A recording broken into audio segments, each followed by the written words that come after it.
Assalamu alaikum everyone. Welcome to Alpine Academy. Lecture number 3 of your chapter 8 Introduction to Chemical Kinetics. इंशाल्लाह इस lecture में हम अपने topic सारे कंप्लीट कर लेंगे और जितने भी हमारे टॉपिक रिमेनिंग रह गए थे, जैसे रेट ऑफ रिएक्शन को कैसे डिटरमाइन करते हैं, कौन से दो मेथड्स हैं और उनमें भी फर्दर कितने टाइप्स के मेथड्स यूज़ कर सकते हैं हम। उसके अलावा ऑर्डर ऑफ रिएक्शन रह गया हमारा एक टॉपिक, मेन इंपॉर्टेंट टॉपिक है। और फैक्टर सबसे ज़्यादा इंपॉर्टेंट है जो आपके अक्सर पेपर में सवाल भी पूछा जाता है, explain the factors that affect the rate of reaction, यानी कितने फैक्टर्स हैं जो अफेक्ट करते हैं रेट ऑफ रिएक्शन को। उन फैक्टर्स को भी हम इस लेक्चर में स्टडी करेंगे बहुत डिटेल में। उसके अलावा डिफरेंट टाइप के न्यूमेरिकल्स, एग्जाम्पल प्रॉब्लम्स को भी कवर करने की कोशिश करेंगे। ठीक है, शुरू करते हैं हम नेक्स्ट टॉपिक। ओके, हमारे पास टोटल दो मेथड्स हैं रेट ऑफ रिएक्शन को कैलकुलेट करने की। ठीक है, सबसे पहला मेथड आपके पास होता है एक फिजिकल मेथड और दूसरा मेथड है आपके पास केमिकल्स मेथड। ठीक है, ये भी इसमें भी डिफरेंट मेथड्स कैटेगराइज होते हैं। ठीक है, सबसे पहले फिजिकल मेथड क्या है और केमिकल मेथड्स क्या हैं उनको थोड़ा देख लेते हैं। Physical methods, okay, physical measurements can be performed on a system while it is reacting. Physical measurement perform होती हैं सिस्टम पे जब रिएक्शन हो रहा होता है। ठीक है, रिएक्शन रुकता नहीं है। ठीक है, ये बात बहुत इंपॉर्टेंट है फिजिकल मेथड्स में कि फिजिकल मेजरमेंट्स तब हम परफॉर्म कर सकते हैं जब रिएक्शन हो रहा हो। ठीक है, reacting while the system is on reacting state. ठीक है, these measurements have the advantage of not disturbing the system. ठीक है, सबसे पहला एडवांटेज इनका ये है कि ये सिस्टम को डिस्टर्ब नहीं करते। ठीक है, एक रिएक्शन हो रहा है तो वो रिएक्शन होता रहेगा जब तक कि वो कंप्लीट ना हो जाए। ठीक है, और उसके अलावा जो है वो कंप्लीट ना हो जाए और साथ साथ हम किसी भी रिएक्शन का फिजिकल मेथड के जरिए उसका रेट भी कैलकुलेट कर सकते हैं। ठीक है, और रिएक्शन अपनी जगह पे होता भी रहेगा। ठीक है, एग्जाम्पल्स क्या क्या हैं इसकी? Examples of this measurement are changes in volume. सबसे पहली example change in volume. Volume में मतलब कि रिएक्टेंट का वॉल्यूम कम होता जाएगा, प्रोडक्ट का वॉल्यूम बढ़ता चला जाएगा। फिजिकल मेथड है। ठीक है, ये सबसे पहला फिजिकल मेथड। टेम्परेचर, टेम्परेचर कैसे चेंज हो सकता है? अगर लेट सपोज कार्बन और ऑक्सीजन मिल रहे हैं, ठीक है, CO2 बन रही है। CO2 मीन्स बर्निंग हो रही है, आग लग रही होगी, तो क्या हो रहा है? टेम्परेचर चेंज हो रहा है। आग लग रही है मीन्स टेम्परेचर बढ़ रहा है, तो इससे भी उस चीज़ का रेट ऑफ रिएक्शन आप कैलकुलेट कर सकते हैं। एब्जॉर्प्शन ऑफ अ सॉल्यूशन, या डिफरेंट किसी भी दूसरे सॉल्यूशन को एब्जॉर्ब करने पे क्या इफेक्ट पड़ेगा उस रिएक्शन के ऊपर, तो ये सारी चीज़ें फिजिकल मेथड्स के अंदर आ जाती हैं। दूसरा इंपॉर्टेंट मेथड केमिकल मेथड है। अब अगर आपके पास फिजिकल मेथड्स अप्लाई करने के लिए कोई सुटेबल रीज़न ना हो, ठीक है, तब आप केमिकल मेथड की तरफ अप्रोच करते हो। केमिकल मेथड्स में ये होता है कि आप कंसंट्रेशंस को डायरेक्टली ले लेते हैं। मींस ये कि आपके पास रिएक्शन हो रहा है और आपने रेट ऑफ रिएक्शन कैलकुलेट करने के लिए क्या किया? सिंपल सा थोड़ी सी अमाउंट ऑफ सैंपल उसमें से ले लिया रिएक्शन में से। ठीक है, a small sample is extracted from the reacting mixture, यानी ये क्या कर लें, हम एक छोटा सा सैंपल ले लें, किसमें से एक्सट्रैक्ट करें? रिएक्टिंग मिक्सचर, जो मिक्सचर रिएक्ट हो रहा होगा उसमें से। ठीक है, and the reaction is halted by dilution, और उस रिएक्शन को रोक दिया जाएगा। कैसे रोक सकते हैं आप? डाइल्यूशन से। डाइल्यूशन से कैसे रोक सकते हैं कि कुछ ना कुछ आप सब्सटेंस, पानी ऐड कर दें या कोई दूसरी चीज ऐड कर दें जो वो रिएक्शन रुक जाए, जो पहले से ऑलरेडी रिएक्ट कर रहा था एक दूसरे के साथ। ठीक है, दूसरा इंपॉर्टेंट तरीका ये है, बहुत आसान तरीका है, cooling the mixture long enough to measure concentrations. आप उस मिक्सचर को, यानी जो रिएक्ट हो रहा था, ठीक है, एक जनरल में बात बता रहा हूँ कि दो चीजें आपस में रिएक्ट हो रही हैं। अब वो रिएक्ट हो रही हैं, उसमें से हमने एक सैंपल ले लिया। सैंपल जो आपस में रिएक्ट हो रही थी उसमें से थोड़ा सा सैंपल ले लिया, जैसे NaCl और वाटर ले लें, सिंपल। ठीक है, कोशिश करें समझने की कि NaCl सॉल्ट है और वाटर है, उसको हम ऐड कर रहे हैं। अब उसकी क्या कंसंट्रेशन है, कितनी देर में वो ऐड हो रहा है, हमने एक छोटा सा सैंपल ले लिया, उसमें से थोड़ा सा हमने सॉल्ट और वाटर का मिक्सचर उठा लिया, उसको हमने चेक करना शुरू किया। ठीक है, उसको चेक करने से पहले हम क्या करेंगे, जहां पे वो रिएक्ट हो रहा था उस रिएक्शन को रोकना पड़ेगा, तो उसके लिए हम क्या करते हैं? कूल कर देते हैं, ठंडा कर देंगे मिक्सचर को, या उसमें बर्फ के क्यूब्स डाल देंगे। अब ये क्यों डालते हैं? क्योंकि लो टेम्परेचर के ऊपर रिएक्शंस की एवरेज काइनेटिक एनर्जी बहुत ही कम हो जाती है, जिसकी वजह से वो एक दूसरे से मिल ही नहीं पाएंगे। ठीक है, और जब वो मिल ही नहीं पाएंगे तो रिएक्शन ही नहीं होगा। ठीक है, और adding another reagent to stop the reaction, और दूसरा तरीका ये है कि आप कोई दूसरा रिएजेंट डाल दें जो इस रिएक्शन को रोक दे, और इस दौरान जब ये रिएक्शन रुक जाए और आपने जो सैंपल लिया है उस सैंपल को आप टाइट्रेशन या किसी भी दूसरे मेथड के जरिए रेट ऑफ रिएक्शन को आप कैलकुलेट कर सकते हैं। अगर आपके पास कोई सॉल्यूशन एसिडिक या बेसिक नेचर में हो तो ज़्यादा आसानी होती है, क्योंकि आप सिंपल टाइट्रेशन कर देते हैं, और टाइट्रेशन एसिडिक और बेसिक सॉल्यूशंस में यूज़ की जाती है कंसंट्रेशन कैलकुलेट करने के लिए किसी दूसरे की। ठीक है, तो टोटल ये दो मेथड्स हैं जिसको हम रेट ऑफ रिएक्शन कैलकुलेट करने के लिए पढ़ते हैं, बट आपकी बुक में इतना डिटेल में हम इस चीज़ को नहीं पढ़ेंगे, लेकिन फिर भी कॉन्सेप्ट समझाने के लिए मैंने इस पर थोड़ा टाइम दिया ताकि आपको समझ आए कि फिजिकल मेथड्स क्या हैं और केमिकल मेथड्स क्या होते हैं। फर्दर हम आगे भी देखते हैं। ओके, अब आपके पास फिजिकल मेथड्स आ जाते हैं। फिजिकल मेथड में सबसे पहला रिफ्रैक्टोमेट्रिक मेथड है। ठीक, अब फिजिकल मेथड में होता क्या है कि जो आपकी कंसंट्रेशन होती हैं या जो रेट होता है वो डायरेक्टली प्रोपोर्शनल होता है किसी भी फिजिकल प्रॉपर्टी से। अब पहला मेथड आपके पास रिफ्रैक्टोमेट्रिक मेथड है। अब इसमें क्या होगा, रिफ्रैक्टिव इंडेक्स आपकी एक फिजिकल प्रॉपर्टी होगी, वो जब चेंज होगी तो आपको पता लग जाएगा कि उसके रेट में क्या चेंजेस आई हैं। ठीक है, इसी तरह स्पेक्ट्रोस्कोपिक मेथड में आपके पास क्या होगा कि आपका मतलब ये होगा इस मेथड में सिंपली कितनी लाइट किसी भी प्रोडक्ट या रिएक्टेंट ने अपने पास से लूज करी है या एब्जॉर्ब करी है, यानी डायरेक्टली प्रोपोर्शनल क्या होगा, कंसंट्रेशन रेट किससे प्रोपोर्शनल होगा, डायरेक्टली अल्ट्रावायलेट या इंफ्रारेड रेडिएशंस वगैरह से। ठीक है, यानी कितनी रिएक्टेंट्स एब्जॉर्ब कर रहे हैं ये रेडिएशंस, तो उसको आप स्पेक्ट्रोस्कोपिक मेथड्स में लाया करते हैं। थर्ड आपके पास कैलोरीमेट्रिक मेथड है। कैलोरीमेट्रिक मेथड में आप कलर इंटेंसिटीज को चेक कर रहे होते हैं कि प्रोडक्ट की कलर इंटेंसिटी क्या थी बिल्कुल स्टार्टिंग में, और जब रिएक्शन हो गया तब उसकी कलर इंटेंसिटी क्या हुई, तो उससे आपको ये पता लग सकता है कि रेट ऑफ रिएक्शन क्या है। उसके अलावा कितनी देर में ये रिएक्शन कंप्लीट हुआ है तो उसका रेट क्या था। इसी तरह कंडक्टिविटी मेथड आपके पास नेक्स्ट है, जिसमें आप सिंपल इलेक्ट्रिकल कंडक्टिविटी से कैलकुलेट कर सकते हैं रेट या फिर कंसंट्रेशंस डिफरेंट रिएक्टेंट्स और प्रोडक्ट्स की। आपके पास फिफ्थ मेथड पीएच मेथड कहलाता है। पीएच मेथड में आप ये कर सकते हैं कि किसी भी प्रोडक्ट की पीएच वैल्यू को आप कैलकुलेट कर लें और उससे आप कंसंट्रेशन या रेट कैलकुलेट कर सकते हैं बिल्कुल, क्योंकि पीएच सिंपली एसिड या बेस का होता है, तो ये एसिडिक और बेसिक रिएक्शंस के लिए बहुत ईजी अप्रोच होगी कि आप किसी भी एसिड या बेसिक रिएक्शन का रेट ऑफ रिएक्शन कैलकुलेट कर सकें। पॉलीमेट्रिक आपके पास दूसरा मेथड है, जिसमें आप ऑप्टिकल रोटेशन से जो है कहते हैं पोलराइज्ड लाइट को मेजर करते हैं, या ये सिंपल एक थोड़ा कॉम्प्लेक्स मेथड है। सिंपली इसमें ये होता है कि आपके पास एक प्लेन होता है पोलराइज्ड लाइट का, अब उसका एक एंगल होता है थीटा।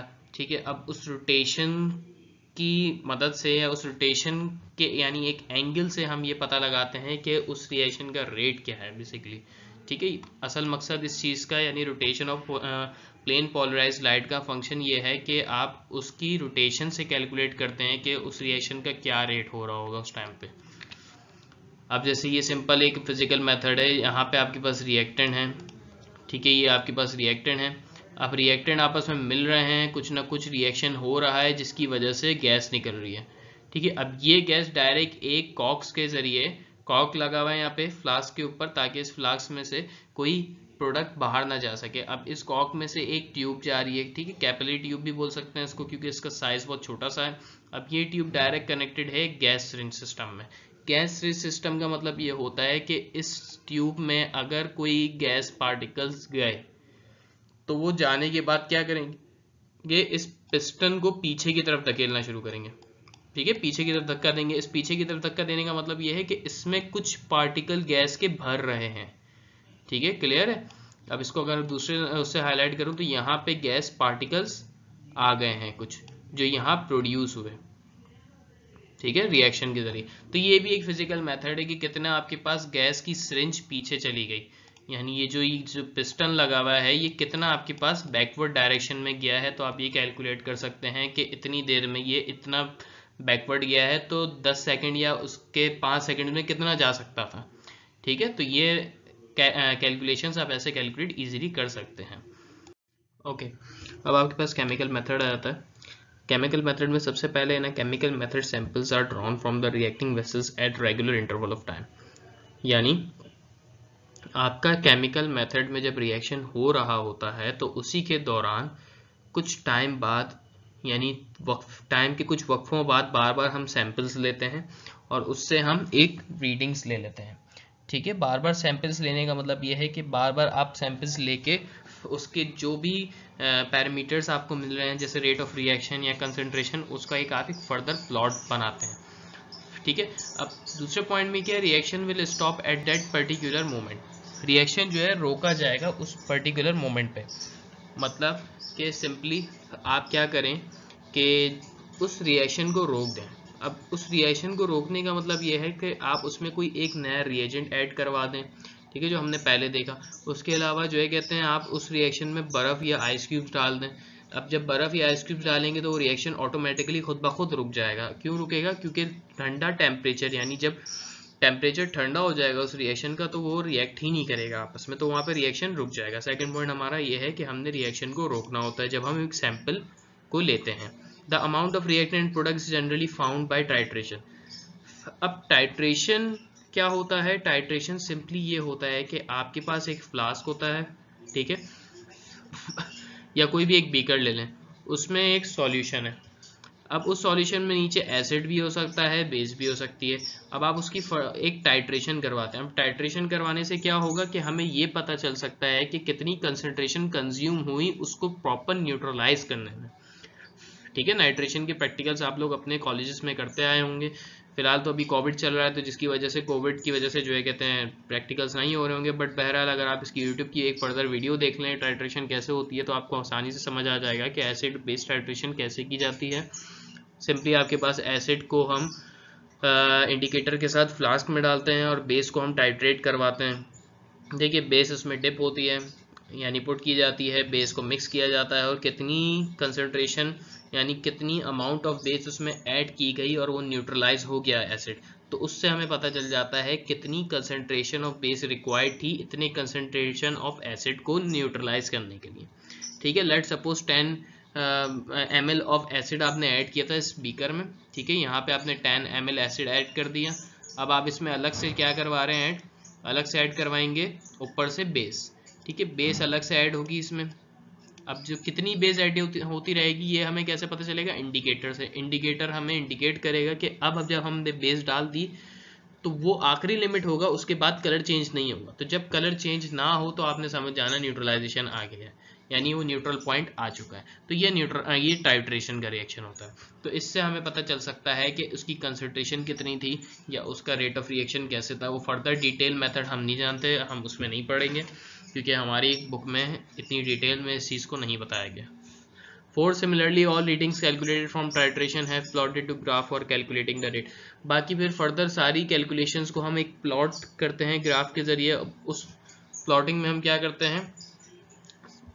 सिंपली सारी एक प्लॉट बना देते हैं, एक ग्राफ बन जाता है जिससे हम रेट या किसी भी रिएक्शन का वेलोसिटी हम फाइंड कर सकते हैं। तो ये हमारे पास केमिकल मेथड जो यूज़ किया जाता है mostly for finding the rate of reaction if physical methods are not suitable for that reaction.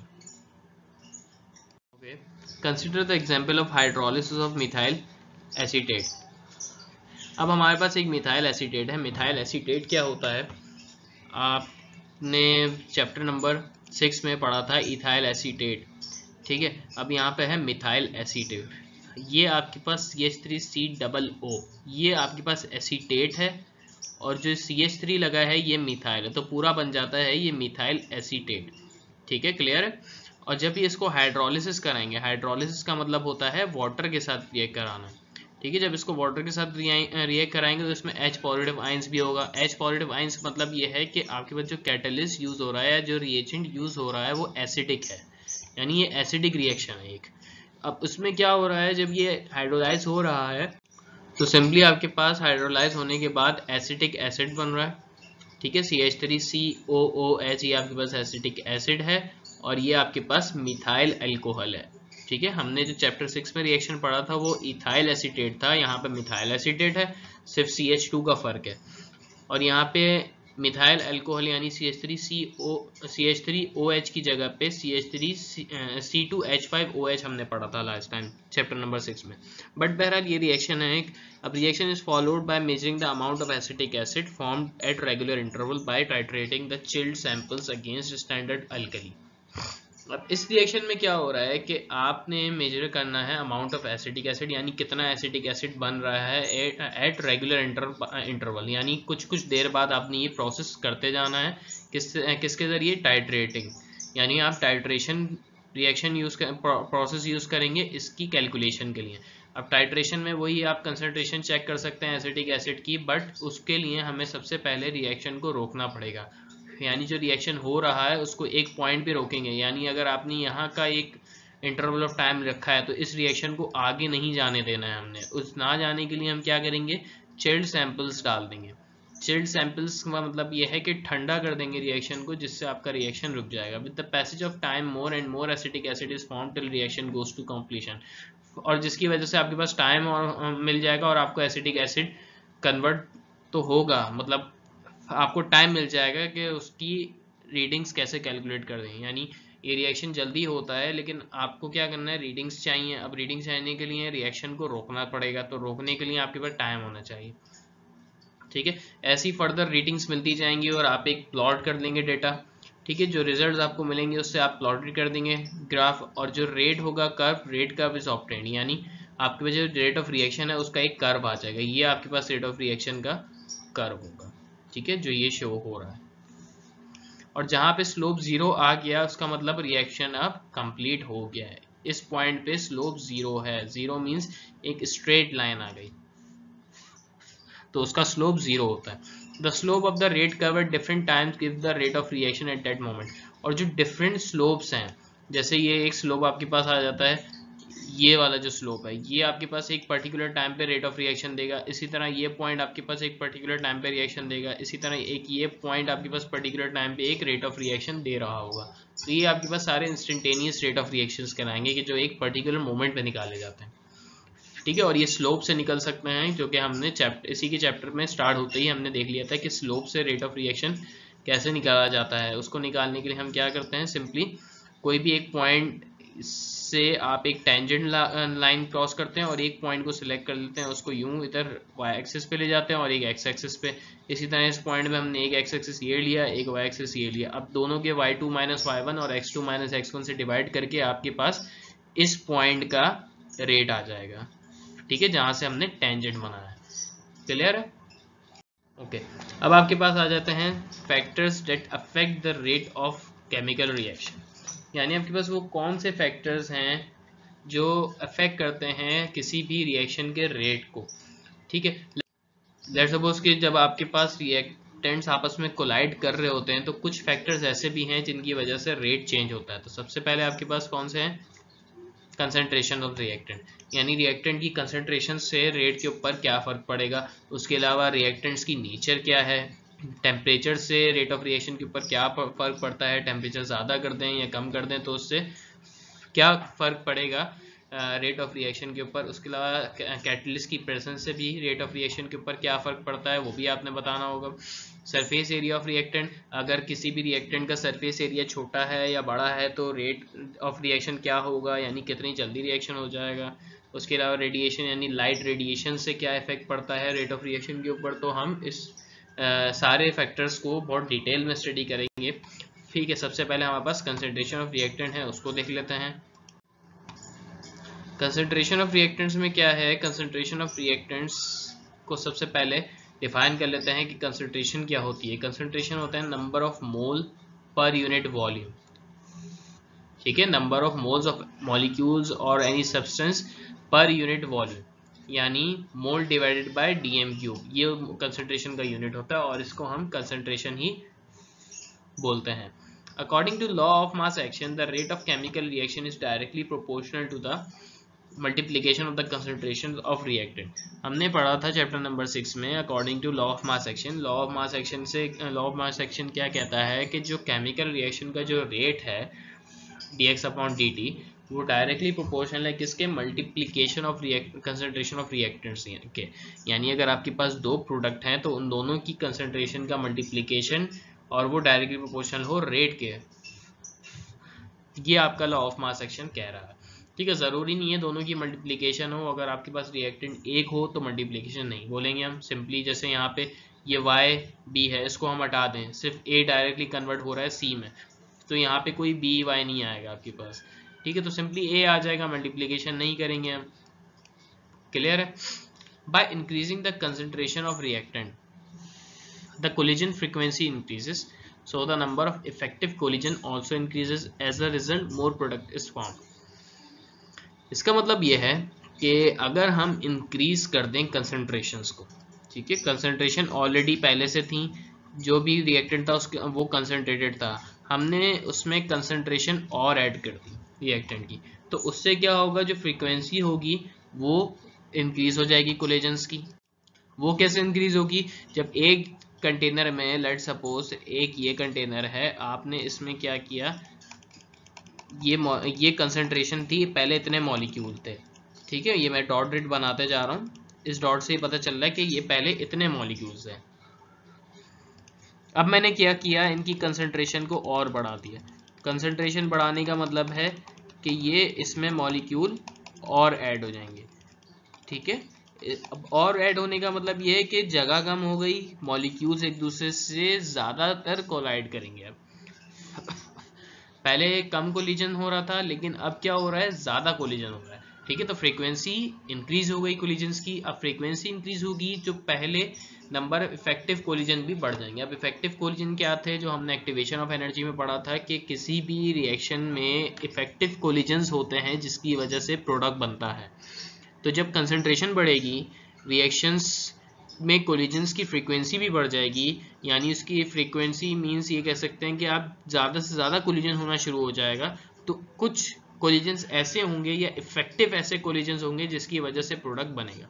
अब इफेक्टिव कोलिजन्स कौन से होते हैं वो मैं इधर फिर से डिफाइन कर देता हूँ, या शायद मैंने आपको पहले नहीं बताया था इफेक्टिव कोलिजन्स की डिटेल में बात, कि इफेक्टिव कोलिजन का मतलब ये होता है, देखें कोलिजन का मतलब होता है टकराना, ठीक है, दो चीज़ों का आपस में टकराना। अब इफेक्टिव कोलिजन का मतलब ये होता है कि इस तरीके से टकराना कि प्रॉपर पूरा कांटेक्ट हो दो मॉलिक्यूल्स का, दोनों की डायरेक्शन सेम हो, ठीक है, दोनों का शेप भी एक दूसरे से सेम हो, ओरिएंटेशन भी सेम हो। ऐसे जब मॉलिक्यूल्स टकराते हैं तो उसको हम बोलते हैं इफेक्टिव कोलिजन, जिसकी वजह से प्रोडक्ट बनता है, ठीक है। इसी तरह कंसिडर कर लेते हैं एक जनरल सा रिएक्शन XA + YB जो कन्वर्ट हो रहा है C में, तो रेट ऑफ रिएक्शन वो डायरेक्टली प्रोपोर्शनल होगा किसके, concentration of A and the concentration of B, ठीक है। X और Y इनके नंबर ऑफ मोल्स जो है इनकी पावर बन जाएंगे, ये हमें बात रट चुकी होगी, ठीक है, ये बात मैं बहुत बार बोल चुका हूँ और ये बहुत इंपॉर्टेंट बात है। जो नंबर ऑफ मोल्स होते हैं वो डायरेक्ट उसके पावर बन जाते हैं, ठीक है। जब प्रोपोर्शनैलिटी का साइन हटता है तो इज इक्वल्स टू एक और कांस्टेंट आके लग जाता है, तो dx/dt is equals to k concentration of A and concentration of B। तो यहाँ पे रिएक्शन की जो कंसंट्रेशंस होती हैं रिएक्टेंट की वो डायरेक्टली प्रोपोर्शनल होती हैं रेट के। अगर हम कंसंट्रेशंस को इंक्रीज करेंगे तो रेट ऑफ रिएक्शन भी बढ़ जाएगा, अगर हम कंसंट्रेशन डिक्रीज करेंगे तो रेट ऑफ रिएक्शन भी डिक्रीज हो जाएगा। सबसे इंपॉर्टेंट लाइन ये थी इस पूरे डिटेल डिस्कशन की। दूसरा आपके पास आ जाता है factor surface area of reactant. Surface area का मतलब क्या होता है कि जो आपके रिएक्टेंट्स के साइज होता है मॉलिक्यूल्स का, उनका साइज क्या है टोटल, यानी रिएक्टेंट कितने एरिया से, मतलब उनका टोटल एरिया क्या है रिएक्टिंग का, ठीक है, कैसे रिएक्ट कर रहे हैं वो। तो अगर हम इसको डिटेल में पढ़ें, the surface area of the reactant influences the rate of chemical reaction, यानी ये रेट ऑफ केमिकल रिएक्शन को चेंज कर देता है सरफेस एरिया। अगर सरफेस एरिया कम है या ज़्यादा है तो उससे रेट के ऊपर फर्क पड़ेगा। Let suppose for example powdered zinc react more rapidly with water than the pieces of zinc because powdered zinc provide more surface area for the reaction।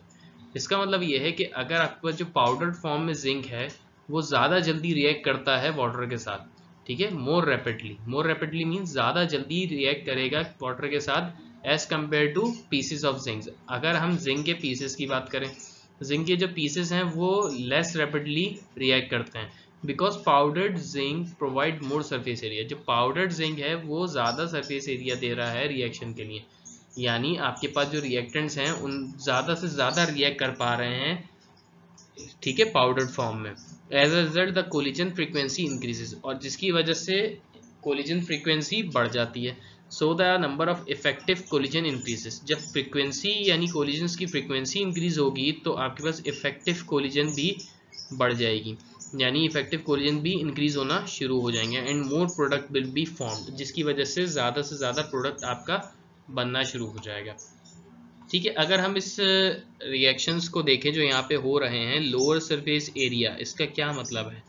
ठीक है, इसका ये मतलब है कि आपके पास एक सॉल्यूशन था, ये सॉल्यूशन के मॉलिक्यूल्स हैं ऑलरेडी थे, आपने क्या किया, इसमें एक क्यूब डाल दिया, ये क्यूब डाल दिया। अब इसका जो सरफेस एरिया है ना, जो मैं हाईलाइट कर रहा हूँ वो है सरफेस एरिया। ठीक है, मतलब ये सरफेस एरिया सिर्फ ये हिस्सा पानी के साथ रिएक्ट कर रहा है, और जबकि ये जो अंदर वाला हिस्सा है जो मैंने डिफरेंट कलर से हाईलाइट किया है, ये अंदर वाला हिस्सा पानी से बिल्कुल भी रिएक्ट नहीं कर रहा है, यानी ये एज इट इज जो चीज़ है वो ऑलरेडी वैसी है। ठीक है, बट अगर हम देखें, ठीक है, इसमें और दूसरी जो डायग्राम है उसमें बहुत फर्क है। अब इसमें जो हाईलाइटिंग एरिया है वो ये भी है, ठीक है, और जो रिएक्टिंग एरिया है वो इस वाले का भी है, इसी तरह इसका भी पानी के साथ रिएक्ट हो रहा है सरफेस एरिया, इसका भी रिएक्ट हो रहा है, इसका भी सरफेस एरिया रिएक्ट हो रहा है, और सारे छोटे छोटे क्यूबिक मॉलिक्यूल्स का भी सरफेस एरिया रिएक्ट हो रहा है। तो ये जो फॉर्म है ये पाउडर्ड फॉर्म है और ये पीसेस वाली फॉर्म है। ठीक है, तो टिक वाली फॉर्म मेरे पास पाउडर्ड फॉर्म है। अब इस पाउडर्ड फॉर्म में हाई सरफेस एरिया ज़्यादा है, क्योंकि ज़्यादा से ज़्यादा कॉन्टैक्ट हो पा रहा है मॉलिक्यूल्स का वाटर के साथ, तो सरफेस एरिया भी बढ़ गया। अब जब सरफेस एरिया बढ़ गया तो मोर प्रोडक्ट विल फॉर्म, उसके अलावा जो है ज़्यादा से ज़्यादा जल्दी तेज रिएक्शन होगा, यानी मोर रैपिडली। ठीक है, मोर रैपिडली का मतलब क्या था कि जिसका सरफेस एरिया ज़्यादा होता है, जैसे पाउडर्ड जिंक है, पाउडर्ड जिंक ज़्यादा जल्दी रिएक्ट करता है as compare to pieces of zinc, तो पाउडर्ड जिंक का सरफेस एरिया ज़्यादा होता है। ठीक है, जिसका सरफेस एरिया ज़्यादा होता है वो ज़्यादा जल्दी रिएक्ट करता है और रिएक्शन भी जल्दी हो जाता है। ठीक है, अब आपको इस दूसरी वाली डायग्राम से पहली वाली डायग्राम समझ आ गई होगी कि इसमें सिर्फ अपर सरफेस रिएक्ट कर रही है, इनर सरफेस नहीं करती रिएक्ट। ठीक है, इस वजह से पाउडर्ड फॉर्म जल्दी डिजोल्व होती है पानी में। ठीक है, ये आप घर पे भी अपने कर सकते हैं, कोई भी एक्सपेरिमेंट उठा लें, क्यूबिक शुगर ले लें, शुगर का एक बड़ा सा क्यूब ले लें, उसको डिजोल्व करें और पाउडर्ड फॉर्म में शुगर को डिजोल्व करें पानी में, तो सबसे जल्दी कौन सी डिजोल्व हो जाएगी? पानी वाली फॉर्म, पाउडर फॉर्म पानी में डिजोल्व हो जाएगी। ठीक है, hence we can say that if the surface area of the reactant increases, अगर surface area reactant का बढ़ जाए then the rate of reaction also increases। ठीक है, तो rate of reaction भी क्या हो जाएगा? बढ़ जाएगा। For the same reason amorphous boron is more effective than the crystalline boron। इसी तरह दूसरा रीजन भी यही है कि amorphous boron means powdered form में जो होता है, वो वाले बोरॉन ज़्यादा इफेक्टिवली रिएक्ट करते हैं एज कम्पेयर टू क्रिस्टलाइन, यानी क्रिस्टलाइन मीन्स कि इनका एक स्ट्रक्चर होता है, उसको टूटने में या उसको डिसॉल्व होने में थोड़ा टाइम लगता है। ठीक है, तो जिसमें टाइम लगेगा उसका सरफेस एरिया भी कम ही होगा ऑब्वियसली, और जिसमें टाइम कम लग रहा है तो उसका सरफेस एरिया ज़्यादा से ज़्यादा कॉन्टैक्ट कर रहा होगा वाटर के साथ। क्लियर है? तो ये है सरफेस एरिया और उसका इफेक्ट, ये सरफेस एरिया बढ़ेगा तो कंसंट्रेशन रेट ऑफ रिएक्शन भी इंक्रीज हो जाएगा। ओके, नेचर ऑफ रिएक्टेंट्स, आपके पास तीसरा फैक्टर आ जाए कि रिएक्टेंट्स की नेचर क्या है। नेचर से मुराद ये है कि सिंपली फास्ट रिएक्शन हो सकता है या स्लो रिएक्शन हो सकता है, ये भी नेचर में आता है। उसके अलावा उसमें जो बॉन्ड है वो आयोनिक है या कोवलेंट है। ठीक है, ये सारी नेचर्स में आ जाते हैं। फॉर एग्जांपल जैसे है कि reaction between ionic and polar molecules such as double displacement and neutralisation reaction are very fast. ठीक है, ये भी एक नेचर बता रहा है कि अगर रिएक्शन आयोनिक और पोलर मॉलिक्यूल्स हैं, जैसे आयनिक बॉन्ड का रिएक्शन है वो बहुत जल्दी होता है, आयनिक बॉन्ड बहुत जल्दी में बनता है। उसके अलावा पोलर मॉलिक्यूल्स जैसे नेगेटिव और पॉजिटिव मॉलिक्यूल्स एक दूसरे से फौरन से मिलते हैं। Double displacement reaction, double displacement हो जाए या न्यूट्रलाइजेशन रिएक्शन हो जाए, तो ये भी सारे क्या हैं? बहुत फास्ट रिएक्शन है, तो ये एक नेचर है। ठीक है, on the other hand reaction in which the bonds are arranged, और ऐसे रिएक्शन जिनमें बॉन्ड को पहले अरेंज होना पड़ता है या पहले इलेक्ट्रॉन ट्रांसफर होगा फिर बॉन्ड बनेगा, तो वो टाइम ले जाते हैं रिएक्शन। ठीक है, इसका मतलब उसमें स्लो रिएक्शंस कहते हैं। कुछ रिएक्शन ऐसे होते हैं जिसमें आपको कुछ एनर्जी ऐड करवानी होती है ताकि वो एनर्जी बैरियर को क्रॉस करें। अब एनर्जी बैरियर क्या है? एनर्जी बैरियर ये वाली पोजीशन है। ठीक है, ये पोजीशन एनर्जी बैरियर की है कि यहाँ से जब इलेक्ट्रॉन मतलब रिएक्शंस आपस में रिएक्टेंट्स मिलेंगे और उनकी एनर्जी इस पॉइंट को क्रॉस कर जाएगी तो प्रोडक्ट बन जाएंगे। तो कुछ रिएक्शंस ऐसे होते हैं जिनकी एनर्जी बहुत कम होती है, तो उसके लिए हमें क्या करना पड़ता है कि हमें ऐड करानी पड़ती है फर्दर एनर्जी। फर्दर एनर्जी कैसे ऐड हो सकती है? हीट एनर्जी, यानी टेम्परेचर बढ़ा दें। ठीक है, वो क्या करेगी? उस बैरियर को क्रॉस करने में मदद करेगी और कोलिजन एनर्जी आपकी बढ़ जाएगी। ठीक है, उस एनर्जी से आपकी कोलिजन एनर्जी में इजाफा होगा। कोलिजन एनर्जी जब बढ़ेगी तो आपका प्रोडक्ट भी बनना शुरू हो जाएगा। ठीक है, अब इस फिगर में देख लेते हैं, ये आपकी बुक की पिक्चर है कि consider the following two reaction in which the collision probabilities are same even then their rates are not equal. अब इसमें क्या हो रहा है कि कोलिजन प्रॉपर्टीज सेम है। कैसे सेम है? क्योंकि दोनों के मोल्स भी बराबर हैं। 2NO + O2 2NO2, 2CO + O2 2CO2। अब ये वाला फास्ट रिएक्शन है, ये वाला स्लो रिएक्शन है। वजह क्या है? The reaction between NO and O2 is fast while the CO and O2 is slow because activation energy for CO is higher than the NO। इसका मतलब ये है कि जो एक्टिवेशन एनर्जी है वो CO की ज़्यादा है, यानी CO के लिए एनर्जी इतनी रिक्वायर्ड है। ठीक है, इतनी एनर्जी रिक्वायर्ड है CO के लिए, जबकि आपके पास NO के लिए कितनी एनर्जी रिक्वायर्ड है? इतनी एनर्जी रिक्वायर्ड है। तो किसकी ज़्यादा एनर्जी हो गई? CO की ज़्यादा एनर्जी होगी, यानी उसके मॉलिक्यूल्स को ज़्यादा मेहनत करनी पड़ती है यहाँ तक पहुँचने के लिए, जबकि NO के मॉलिक्यूल्स को उससे कम मेहनत करनी पड़ती है यहाँ तक पहुँचने के लिए। तो यही वजह है कि इनका रिएक्शन जल्दी हो जाता है, यानी इसके मॉलिक्यूल जल्दी से ये क्रॉस कर जाते हैं। ठीक है, अगर हम दोनों का रेट तकरीबन सेम लें, मतलब दोनों एक ही वक्त में स्टार्ट हुए और दोनों पहुँच रहे हैं ऊपर।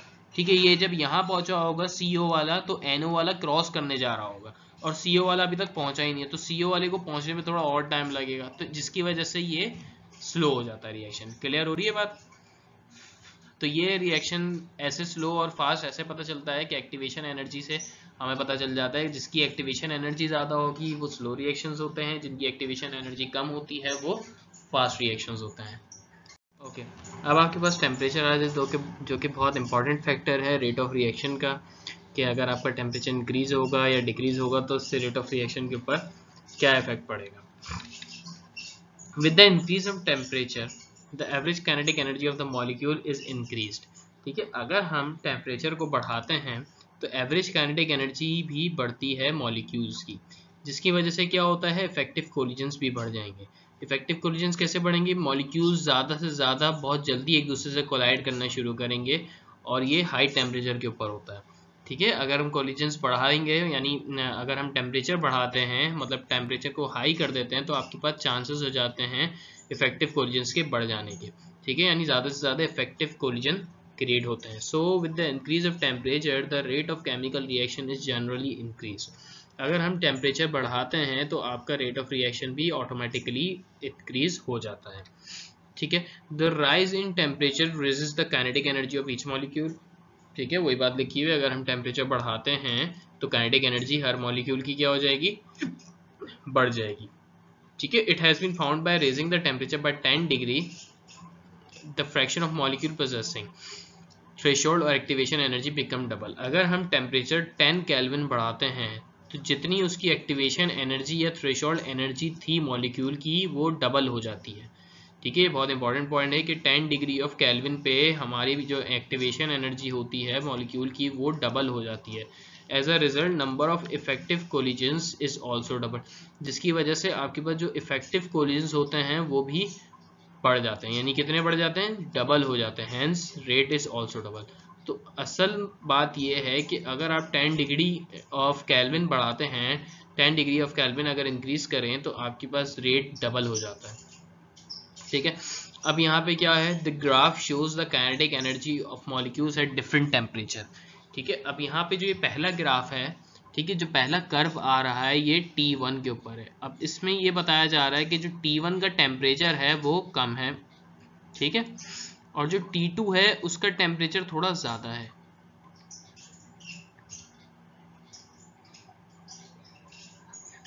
ठीक है, जब टेम्परेचर इसका ज़्यादा है तो इसकी एक्टिवेशन एनर्जी भी कम जा रही है। ठीक है, इसकी एक्टिवेशन एनर्जी ये रही, इतनी बड़ी है, और इसकी एक्टिवेशन एनर्जी इतनी है। तो कम एक्टिवेशन एनर्जी हो गई टेम्परेचर बढ़ाने से। जब टेम्परेचर बढ़ा है एक्टिवेशन एनर्जी कम हो गई। एक्टिवेशन एनर्जी कम होने का मतलब ये है कि आपके पास जो मॉलिक्यूल हैं वो इफेक्टिवली कोलाइड कर गए और प्रोडक्ट को बनाना शुरू कर दिया। The shaded area shows the fraction of molecule having the threshold energy shaded area of T2 of double of T1। ये जो शेडेड एरिया है, ठीक है, अब T1 का जो शेडेड एरिया है वो कितना जा रहा है, अगर मैं इसको हाईलाइट करूं तो T1 का शेडेड एरिया ये रहा। ठीक है, ये T1 का शेडेड एरिया है। T2 का शेडेड एरिया इसका डबल हो जाएगा टेम्परेचर बढ़ाने पे। ठीक है, यही बात बता रहे हैं कि अगर आप टेम्परेचर बढ़ाते हैं तो थ्रेशोल्ड एनर्जीज भी डबल हो जाती हैं। ठीक है, उसके अलावा टेम्परेचर से क्या इफेक्ट पड़ता है रेट ऑफ रिएक्शन का, उसके अलावा बायोकेमिकल प्रोसेसेस में क्या इफेक्ट पड़ता है। अगर हम टेम्परेचर को देखें, जो हम खाना रात में पकता है वो हम सुबह भी खा लेते हैं, वो किस वजह से खाते हैं, वो इस वजह से खाते हैं, वो ख़राब क्यों नहीं होता है, क्योंकि उसका टेम्परेचर को हम लो कर देते हैं। अब लो टेम्परेचर क्यों करते हैं, ताकि वो फूड डिकम्पोज ना हो। ठीक है, जल्द से जल्द डिकम्पोज मतलब ख़राब ना हो जाए खाना। खाना ख़राब कब होगा, जब स्लो मतलब टेम्परेचर ज़्यादा हो जाएगा, यानी आप टेम्परेचर कम नहीं करेंगे उसका। आपने खाना पकाया, रात में पका के ऐसे ही बाहर छोड़ दिया गर्मियों में क्या होगा, टेम्परेचर कम नहीं होगा, रिएक्शन होगा। रिएक्शन कौन सा, डिकम्पोज होने का, यानी खाना ख़राब होने का रिएक्शन हो रहा होगा। तो वो रिएक्शन होना शुरू हो जाएगा और आपका खाना सुबह का ख़राब हो जाएगा। अब उसके लिए क्या करते हैं, हम उसको रेफ्रिजरेटर में रखते हैं। ठीक है, तो नॉर्मल टेम्परेचर जो होता है 5 डिग्री तक उसका चला जाता है, जो नॉर्मल फ्रिज होता है हमारा उसका। अब वो खाना उसमें 2-3 दिन के लिए भी स्टोर हो जाता है और वो ख़राब नहीं होता अगर उसका टेम्परेचर 5 डिग्री तक चला जाता है तो। उसके अलावा ऐसे खाने जिनको हम -5 से 2 डिग्री सेंटीग्रेड तक रखते हैं तो वो कुछ हफ्तों तक भी रहते हैं, जैसे गोश्त हो गया। ठीक है, आपके पास जो गोश्त है उसको हम बिल्कुल ऊपर फ्रीज़र में रख देते हैं। फ्रीज़र में रख के क्या करते हैं, उसको स्टोर कर लेते हैं, थोड़े दिन के बाद उसको पका लेते हैं, तो वो चीज़ ख़राब नहीं होती। ठीक है, तो टेम्परेचर जितना हम कम गिराते जाएंगे हमारे पास ज़्यादा से ज़्यादा टाइम आता जाएगा ताकि वो फूड को डिकम्पोज ना होने दे टेम्परेचर। इसी तरह -18 degree centigrade deep frozen food जैसे आप नगेट्स वगैरह देख लें, जो नॉर्मल K&N's के नगेट्स होते हैं या दूसरे जितने भी हैं डिफरेंट कंपनीज, उनकी जो नगेट्स होते हैं वो क्या एक दिन पहले फ्रिज में रखते हैं, बिल्कुल भी नहीं। वो महीनों से जो है कहते हैं फ्रिज में रख के बैठे हुए होते हैं और उसकी एक्सपायरी डेट नेक्स्ट ईयर की भी होती है। तो उसका क्या मतलब होता है, उसका टेम्परेचर 18 से भी कम होता है, जिसकी वजह से उसकी एक्सपायरी डेट ज़्यादा बढ़ जाती है। ठीक है, तो जितना कम हम टेम्परेचर पे रखेंगे हमारे पास वही चीज़ दूसरे डिफरेंट मंथ तक के लिए वैलिड रहेगी और वो ख़राब नहीं होती है। ठीक है, तो टेम्परेचर से रेट ऑफ डिकम्पोजिशन के ऊपर भी फ़र्क पड़ता है। टेम्परेचर बहुत कम कर देंगे तो आपका खाना बहुत दिनों तक चलेगा आराम से। क्लियर है। अब आपके पास आ जाता है एक और टर्म, कैटलिस्ट। कैटलिस्ट क्या होती है, a substance which alters the rate of a chemical reaction. ठीक है, यानी केमिकल रिएक्शन का रेट बदल दे, बदल मीन्स ऑल्टर, चेंज कर दे rate, but itself remains constant. ठीक है, इट सेल्फ रिमेन्स कांस्टेंट का मतलब ये है कि खुद का रेट यानी खुद को कुछ ना होने दे, दूसरे रिएक्शन के रेट को चेंज कर दे, ऐसे सब्सटेंस को बोलते हैं कैटलिस्ट। ठीक है, chemically unchanged at the end of the reaction is called catalyst, यानी एक रिएक्शन हो गया और उसमें इन द एंड आपके पास एक ऐसा केमिकल कंपाउंड मिला जो कि चेंज ही नहीं हुआ। ठीक है, उसको कैटलिस्ट बोलते हैं। अब हमें कैसे पता चला चेंज नहीं हुआ और हमने कैटलिस्ट डाला क्यों, क्योंकि जब हम कोई चीज़ रिएक्ट करवा रहे होते हैं तो उसमें हम एक कैटलिस्ट डाल देते हैं और हमें पता है जब रिएक्शन हो जाएगा ये कैटलिस्ट एज इट इज हमने जैसा डाला था वैसे ही हमें मिलेगा। तो जब ही इसका नाम ही कैटलिस्ट जब ही पड़ा है। A catalyst which increase the rate of chemical reaction by lowering activation of energy is called positive catalyst। ऐसे कैटलिस्ट जो रेट ऑफ रिएक्शन को बढ़ा देते हैं और बढ़ाते कैसे हैं, एक्टिवेशन एनर्जी को कम कर देते हैं। ठीक है, ऐसे कैटलिस्ट को पॉजिटिव कैटलिस्ट बोलते हैं। Whereas a catalyst which decrease the rate of chemical reaction by increasing activation of energy. अगर ऐसे कैटलिस्ट जो एक्टिवेशन एनर्जी को बढ़ा दें और रेट ऑफ रिएक्शन को कम कर दें तो उन कैटलिस्ट को आप नेगेटिव कैटलिस्ट भी बोलते हैं और इनहिबिटर्स भी बोलते हैं। ठीक है, ये बात याद रखनी है, आपके पास इंपॉर्टेंट एमसीक्यूज है कि ऐसे कैटलिस्ट जिससे आपका रेट कम हो जाए, यानी बेसिकली आपका रेट क्या हो जाए, डिक्रीज हो जाए और आपकी एक्टिवेशन एनर्जी बढ़ जाए, उसको आप बोलते हैं इनहिबिटर्स या नेगेटिव कैटलिस्ट। ठीक है, अब जैसे आपके पास डिफरेंट रिएक्शंस हैं, synthesis of ammonia bye Haber's process, इसमें जो आप कैटलिस्ट यूज करते हैं रिड्यूस्ड आयरन पाउडर और small amount of aluminium oxide और K2S एस प्रोमोटर। ठीक है, ये आप डिफरेंट कैटलिस्ट यूज करते हैं। इस कैटलिस्ट से होता क्या है, क्या फंक्शन होता है आपके पास, सिंपली जो रिएक्शन है हैबर प्रोसेस का वो जल्दी हो जाता है। जल्दी कैसे होता है, क्योंकि मुझे यहाँ पता चल रहा है कि ये कैटलिस्ट पॉजिटिव कैटलिस्ट है। पॉजिटिव कैटलिस्ट आपके पास एक ऑल्टरनेट पाथ क्रिएट करता है एक्टिवेशन एनर्जी में, जिसकी वजह से मॉलिक्यूल्स उस पाथ पे चले जाते हैं और जल्द से जल्द रिएक्ट करते हैं और प्रोडक्ट बनाते हैं। ठीक है, जैसे यहाँ पे आपके पास पॉजिटिव कैटलिस्ट का ये वाला एक चार्ट है। ठीक है, पॉजिटिव कैटलिस्ट में इस वाले चार्ट में क्या हो रहा है कि आपके पास जो रिएक्टेंट्स हैं वो यहाँ पे मूव करते हैं, यानी इस पाथ को फॉलो करते हैं, जबकि इस रिएक्शन का असल जो एक्टिवेशन पाथ है वो ये है, बट कैटलिस्ट की वजह से इसका पाथ थोड़ा कम हो जाता है, यानी कम एक्टिवेशन एनर्जी रिक्वायर्ड होती है। तो रिएक्टेंट क्या करते हैं कि इस पाथ के जाने के बजाय वो इस डॉटेड वाली लाइन को फॉलो करना शुरू करते हैं और जल्द से जल्द प्रोडक्ट बनता है। तो पॉजिटिव कैटलिस्ट एक्टिवेशन एनर्जी को कम कर देते हैं। ठीक है, इसी तरह आपके पास conversion of SO2 to SO3 है। इसमें भी क्या होता है, वेनेडियम पेंटॉक्साइड आपके पास यूज किया जाता है कैटलिस्ट। वेनेडियम पेंटॉक्साइड V2O5 को बोलते हैं, या फिर प्लेटिनियम होता है और वो बहुत छोटी छोटी बारीक फॉर्म में होता है, फिनली डिवाइडेड, यानी बहुत छोटे छोटे पार्टिकल्स में यूज किया जाता है। इससे क्या होता है, ये भी पॉजिटिव कैटलिस्ट है आपके पास। सिंपली ये भी यही वाला फंक्शन करता है कि एक ऑल्टरनेटिव पाथ क्रिएट करके दे देता है, जिसमें से रिएक्टेंट उस पाथ को फॉलो करते हुए प्रोडक्ट में कन्वर्ट हो जाते हैं। इसी तरह डिकम्पोजिशन ऑफ लाफिंग गैस है, लाफिंग गैस N2O कहलाती है। इसकी डिकम्पोजिशन के लिए आपके पास Cl2 कैटलिस्ट यूज किया जाता है, या ये भी आपके पास पॉजिटिव कैटलिस्ट है और इसका फंक्शन भी सेम यही है। फोर्थ आपके पास डिकम्पोजिशन ऑफ H2O2 है, हाइड्रोजन परऑक्साइड। हाइड्रोजन परऑक्साइड की डिकम्पोजिशन में भी आपके पास दो कैटलिस्ट यूज होते हैं, ग्लिसरीन है, दूसरा MnO2 है। ग्लिसरीन इस रिएक्शन को स्लो करता है। रिएक्शन को स्लो का मतलब है कि नेगेटिव कैटलिस्ट है ग्लिसरीन। इससे क्या होता है कि वो एक पर्टिकुलर पार्ट और देता है जिसपे रिएक्टेंट वहां फॉलो करते हैं, उसको फॉलो करवाता है, यानी ये कैटलिस्ट का पाथ है जो मैंने अभी हाईलाइट किया है। अब ये नेगेटिव कैटलिस्ट, इससे क्या हुआ, एक्टिवेशन एनर्जी बढ़ गई। एक्टिवेशन एनर्जी जब बढ़ जाएगी तो रिएक्शंस को ज़्यादा मेहनत करनी पड़ेगी, इतनी ज़्यादा इफेक्टिवली कोलाइड करेंगे तो तब जाके प्रोडक्ट बनेगा। बट ये क्या करता है नेगेटिव कैटलिस्ट, ये एक एक्टिवेशन एनर्जी बढ़ाता है जिसकी वजह से रिएक्शन स्लो हो जाता है। दूसरा MnO2 था जो कि पॉजिटिव कैटलिस्ट था इसके लिए, वो ये वाला फंक्शन प्रोड्यूस करता है जिसमें आपके पास रिएक्शन यानी डिकम्पोजिशन जल्द से जल्द हो जाए। ऑक्सीडेशन ऑफ क्लोरोफॉर्म आपके पास फिफ्थ रिएक्शन है। इसमें क्या हो रहा है, to form poisonous gas phosgene. Phosgene बनाना है COCl2। अब ये गैस बनाने के लिए आपके पास स्लो रिएक्शन है इस गैस के, क्योंकि आपके पास जो कैटलिस्ट है वो इथाइल अल्कोहल यूज किया जा रहा है। इस इथाइल अल्कोहल की वजह से आपके पास रिएक्शन स्लो हो जाता है। और स्लो क्यों होता है, क्योंकि ये नेगेटिव कैटलिस्ट है, ये एक्टिवेशन एनर्जी बढ़ा देता है, और जब किसी की एक्टिवेशन एनर्जी बढ़ जाती है वो रिएक्शन स्लो रिएक्शन हो जाता है। ठीक है, होप आपको समझ आ रहा होगा कैटलिस्ट क्या है। पॉजिटिव कैटलिस्ट सिंपल पॉजिटिव हैं, जबकि नेगेटिव कैटलिस्ट को आप इनहिबिटर्स भी बोलते हैं। और नेगेटिव कैटलिस्ट एक्टिवेशन एनर्जी बढ़ा देते हैं, पॉजिटिव कैटलिस्ट एक्टिवेशन एनर्जी कम कर देते हैं। ठीक है, जिसकी वजह से रिएक्शन तेज और स्लो हो जाता है। और ये कैटलिस्ट खुद को कुछ नहीं होने देते, यानी खुद की कंपोजिशन या खुद की प्रॉपर्टीज में चेंज नहीं आता, ये सिर्फ रेट ऑफ रिएक्शंस को चेंज कर देते हैं। Radiation, some reactions are influenced by light, these are generally free radicals और chain reaction। ऐसे रिएक्शन जो लाइट से अपनी प्रॉपर्टीज को चेंज कर लेते हैं, यानी खुद ब खुद रिएक्ट हो जाते हैं लाइट में, लाइट पड़ते ही रिएक्ट हो जाएंगे। जैसे फोटोसिंथेसिस रिएक्शन है, सनलाइट से ही होता है। प्लांट जो ग्रो हो रहा है वो सनलाइट की वजह से हो रहा है, अगर आप उसको सनलाइट ना दें तो प्लांट अच्छे से ग्रो नहीं कर पाता।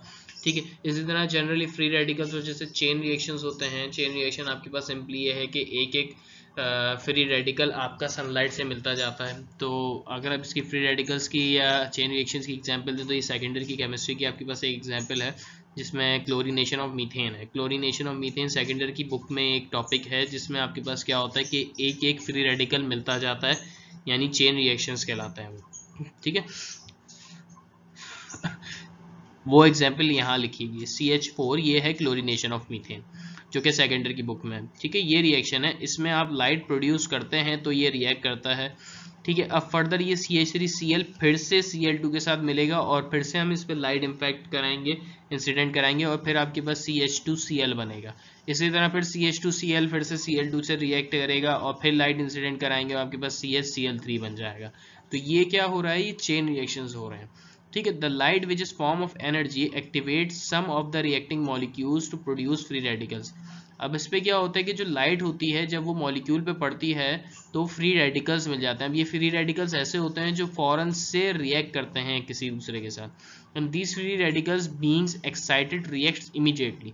वही बात आ गई, जो ये जो रेडिकल्स होते हैं, जब फ्री रेडिकल्स मिलते हैं लाइट की वजह से, वो एकदम किसी दूसरे से रिएक्ट कर जाते हैं और एक प्रोडक्ट बना के दे देते हैं। ठीक है, तो सिंपली आपके पास लाइट की वजह से फ्री रेडिकल्स मिलते हैं और फ्री रेडिकल्स आपस में एक दूसरे में फौरन रिएक्ट करते हैं और एक नया प्रोडक्ट बना देते हैं। The free radical of chlorine react immediately with H2 molecules to form HCl। इसी तरह जो H है, हाइड्रोजन के जो फ्री रेडिकल हैं H2, वो डायरेक्ट इमीडिएटली रिएक्ट करेंगे क्लोरीन की फ्री रेडिकल्स के साथ और बना देंगे HCl। ठीक है, तो रेडिएशन से रेट ऑफ रिएक्शन के ऊपर ये फर्क पड़ता है कि आपके पास जब लाइट पड़ती है तो रिएक्शन जल्दी हो जाता है, यानी रिएक्शन एक मतलब प्रोडक्ट जल्द बन जाता है। ओके, ऑर्डर ऑफ रिएक्शन आपके पास एक दूसरा टॉपिक है। जितने भी टोटल फैक्टर्स थे वो हमने स्टडी कर लिए हैं, कंसंट्रेशन, सरफेस एरिया और nature of reaction, light and temperature, catalyst, ये 6 के 6 फैक्टर्स हमने स्टडी कर लिया। अब हमारे पास एक नया टॉपिक ऑर्डर ऑफ रिएक्शन है। ऑर्डर ऑफ रिएक्शन क्या होता है, ये सम होता है एक्सपोनेंट्स का, किसकी, कंसंट्रेशंस का इन टर्म्स ऑफ रिएक्टेंट, यानी रिएक्टेंट की जो कंसंट्रेशंस हैं उनके एक्सपोनेंट का सम, और वो भी रेट एक्सप्रेशन में, उसको बोलते हैं ऑर्डर ऑफ रिएक्शन।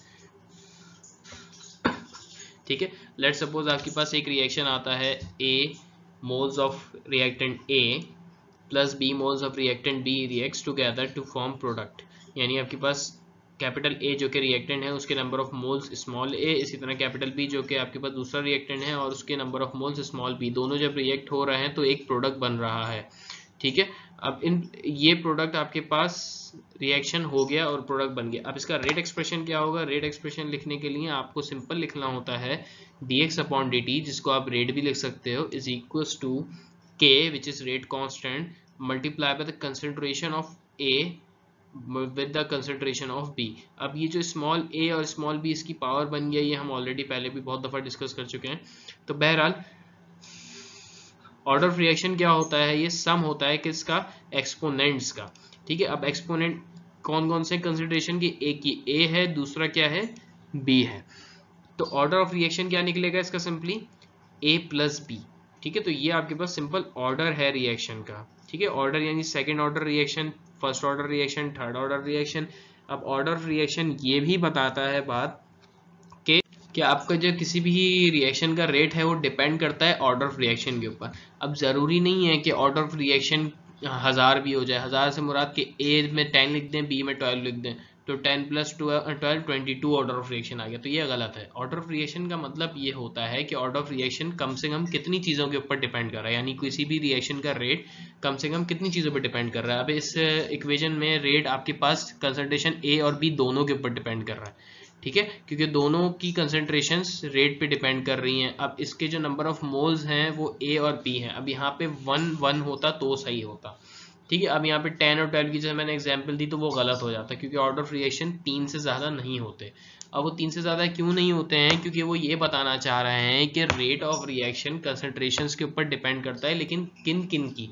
ठीक है, रिएक्टेंट्स यहाँ पे तो रिएक्टेंट सिर्फ 2 हैं, लेट सपोज A फिर प्लस B फिर प्लस C फिर प्लस D फिर प्लस E, तो ये टोटल 5 रिएक्टेंट्स हो गए और सब 5 के एक एक अगर हम ऑर्डर लें, एक एक एक्सपोनेंट में पावर 1 1 लें, तब भी ऑर्डर ऑफ रिएक्शन 5 निकलता है।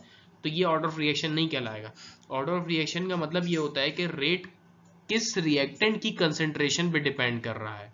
ठीक है, और कितने डिग्री ऑफ डिपेंडेंस है, मतलब 2 डिग्री है, 1 डिग्री है, या 0 डिग्री है। तो वो अब हम आगे देखते हैं। टाइप्स ऑफ ऑर्डर रिएक्शन क्या है? Based on order the chemical reaction are classified as 0, first, second and third order reaction. यानी आपके पास जो रिएक्शंस हैं, ऑर्डर ऑफ रिएक्शन है, वो कैसे डिपेंड कर रहा है, किस पे डिपेंड कर रहा है? आपके पास चार चीज़ों पे, या तो ऑर्डर ऑफ रिएक्शन 0 है, या फर्स्ट होता है, या सेकंड होता है, या थर्ड ऑर्डर रिएक्शन होता है। जीरो ऑर्डर रिएक्शन क्या है? A reaction which is entirely independent on the concentration change in concentration of reactant molecules is called zero order reaction। इसका ये मतलब है कि आपके पास ऐसा रिएक्शन जिसका रेट इंडिपेंडेंट हो कंसंट्रेशन के ऊपर रिएक्टेंट की, कि मतलब आप कंसंट्रेशन को बढ़ाएं, कम करें, कुछ भी करें, रेट के ऊपर कोई फर्क नहीं पड़ता।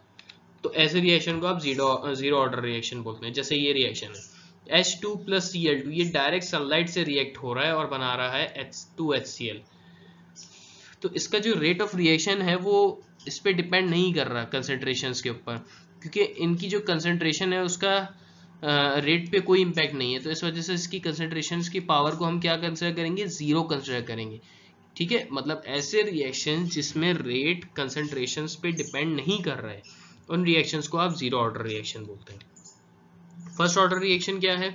A reaction whose rate depends upon the change in concentration of one reactant, यानी एक ऐसा रिएक्शन जिसमें रेट डिपेंड कर रहा है किसी भी एक रिएक्टेंट की कंसेंट्रेशन के ऊपर, उसको बोलते हैं फर्स्ट ऑर्डर रिएक्शन। ठीक है, या sum of all the exponent of concentration terms in the rate equation is equal to 1। अगर हम किसी भी एक ऐसा रिएक्शन लें, उसकी एक्सपोनेंट्स का सम, यानी ये जो एक्सपोनेंट है कंसंट्रेशन की, जो एक्सपोनेंट है, इसका सम 1 के बराबर आ जाए, तो वो हमारे पास सिंगल ऑर्डर या फर्स्ट ऑर्डर रिएक्शन कहलाता है।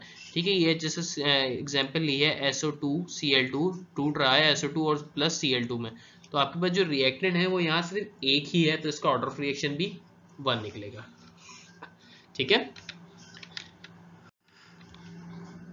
अब आपके पास आ जाता है second order reaction. Second order reaction में क्या है? A reaction whose rate depends upon change in concentration of two reactant, यानी एक ऐसा रिएक्शन जिसमें आपका रेट डिपेंड कर रहा है दो रिएक्टेंट्स की कंसंट्रेशन के चेंज होने पर, उसको बोलते हैं सेकंड ऑर्डर रिएक्शन। या फिर ऐसा बोलते हैं कि जो टोटल सम निकलेगा एक्सपोनेंट्स का, कंसंट्रेशन ऑफ रिएक्टेंट्स की एक्सपोनेंट का रेट इक्वेशन में, वो अगर 2 के बराबर होगा तो उस रिएक्शन का ऑर्डर क्या कहलाएगा? सेकंड ऑर्डर कहलाएगा। अब जैसे यहाँ एग्जांपल है 2N2O2। ठीक है, अब यहाँ पे जो नंबर ऑफ मोल्स आ रहे हैं वो उसकी पावर बन जाएंगे 2, तो ये जो सम हो गया एक्सपोनेंट का वो टोटल कितना है? 2 के बराबर। तो इसका मतलब ऑर्डर रिएक्शन इस रिएक्शन का कितना हुआ? 2 हो गया। सिमिलरली एक रिएक्शन है N2 + O2 रिएक्ट कर रहा है तो बन रहा है NO।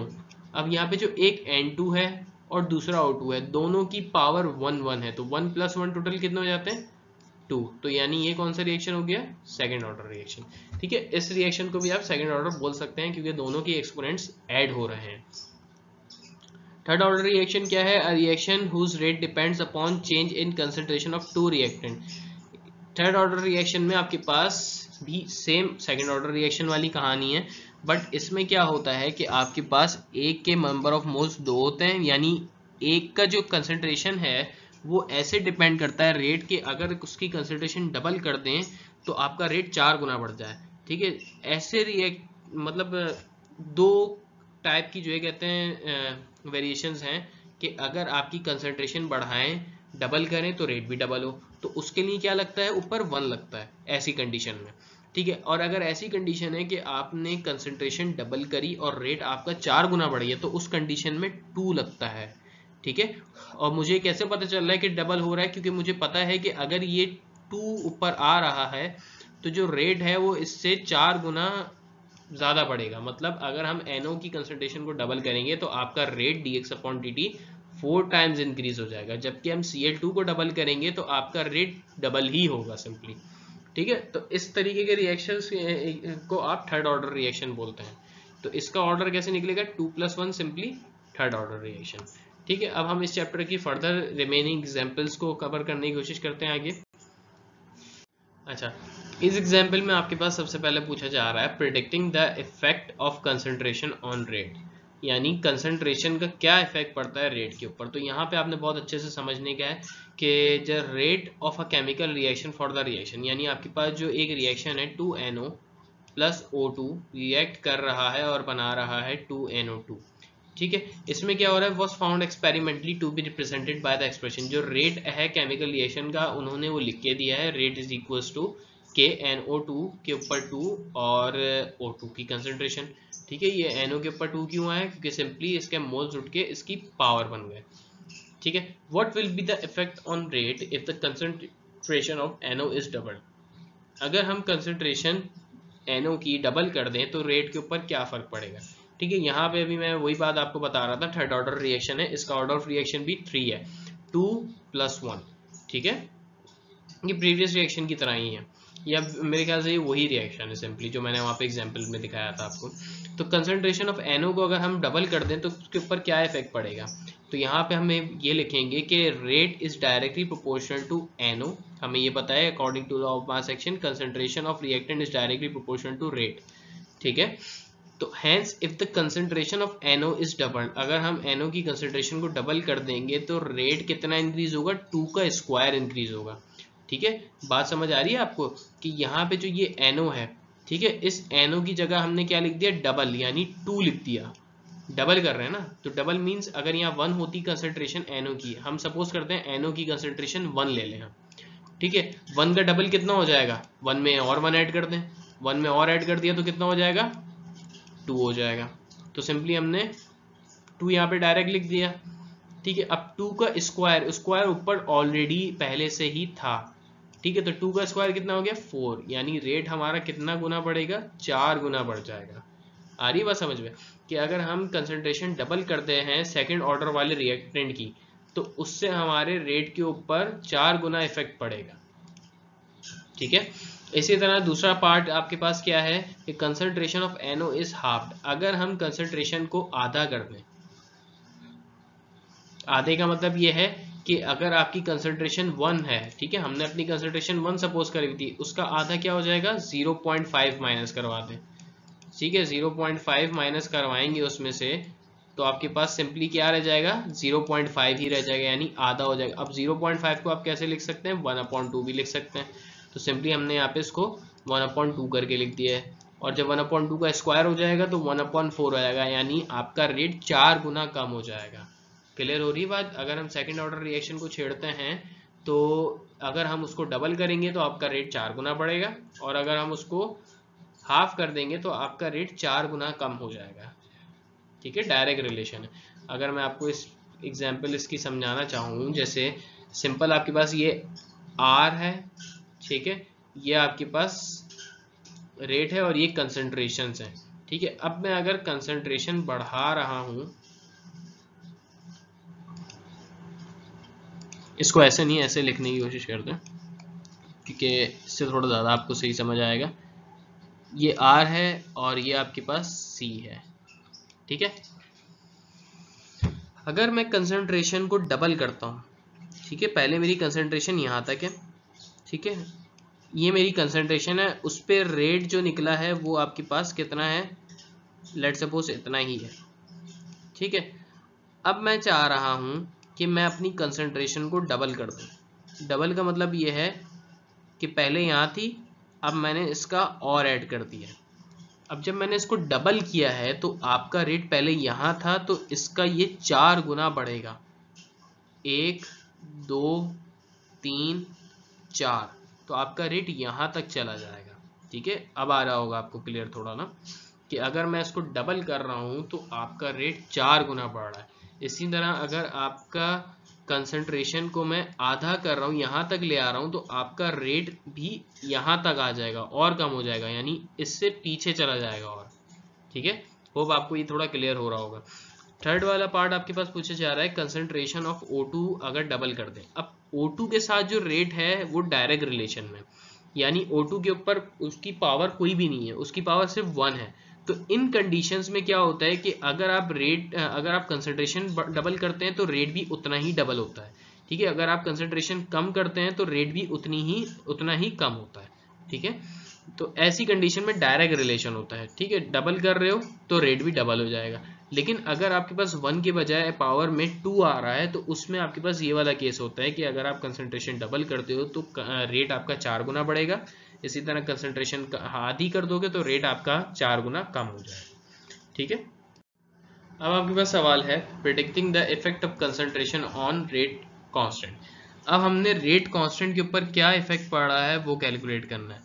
ठीक है, अब उसके लिए क्या होगा, for example for a chemical reaction at 450 degree centigrade, आपके पास एक केमिकल रिएक्शन है 450 डिग्री सेंटीग्रेड पे, ये रिएक्शन है 2NH3 रिएक्ट हो रहा है और N2 और 3H2 मिल रहा है आपको। ठीक है, इसका रेट एक्सप्रेशन कैसे लिखेंगे, rate is directly proportional to concentrations, तो कंसंट्रेशन NH3 आ गई और 2 उसकी पावर बन गया, और जब प्रोपोर्शनलिटी का साइन हटेगा तो इज इक्वल्स टू K लग जाएगा।